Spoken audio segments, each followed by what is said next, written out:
អាជ្ញាធរបានដាក់បំរាមការបង្ហោះដ្រូនក្នុងភូមិសាស្ត្រខេត្តកំពង់ឆ្នាំងដើម្បីធានាសន្តិសុខជូនប្រជាពលរដ្ឋ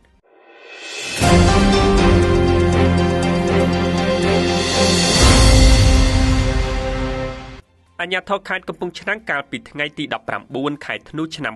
2025បានចេញសេចក្តីណែនាំមួយស្តីពីការហាមឃាត់ការប្រើប្រាស់អាកាសយានគ្មានមនុស្សបើក drone គ្រប់ប្រភេទក្នុងភូមិសាស្ត្រខេត្តកំពង់ឆ្នាំងការហាមឃាត់នេះត្រូវបានអាជ្ញាធរខេត្តកំពង់ឆ្នាំងអះអាងថាដើម្បីធានាសន្តិសុខសុវត្ថិភាពសណ្ដាប់ធ្នាប់និងរបៀបរៀបរយសាធារណៈជូនប្រជាពលរដ្ឋក្នុងខេត្តកំពង់ឆ្នាំងក្នុងកលៈទេសៈដែលព្រះរាជាណាចក្រកម្ពុជាកំពុងត្រូវបានឈ្លានពានដោយខ្មាំងសត្រូវ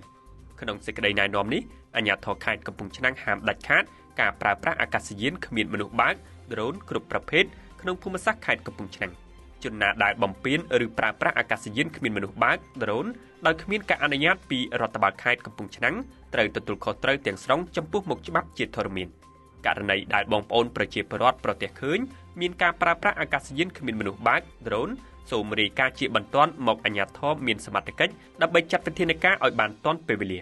អាជ្ញាធរខេត្តកំពង់ឆ្នាំងបានណែនាំដល់ស្នងការដ្ឋាននគរបាលខេត្តបញ្ជាការដ្ឋានកងរាជអាវុធហត្ថខេត្តនិងគណៈបញ្ជាការឯកភាពរដ្ឋបាលក្រុងស្រុកទាំង8ត្រូវបង្កើនការយកចិត្តទុកដាក់តាមដានចាត់ចែងនិងគ្រប់គ្រងសភាពការឲ្យបានល្អប្រសើរក្នុងករណីពិនិត្យឃើញជនណាបំពាននៅសេចក្តីណែនាំនេះត្រូវចាត់វិធានការជាបន្ទាន់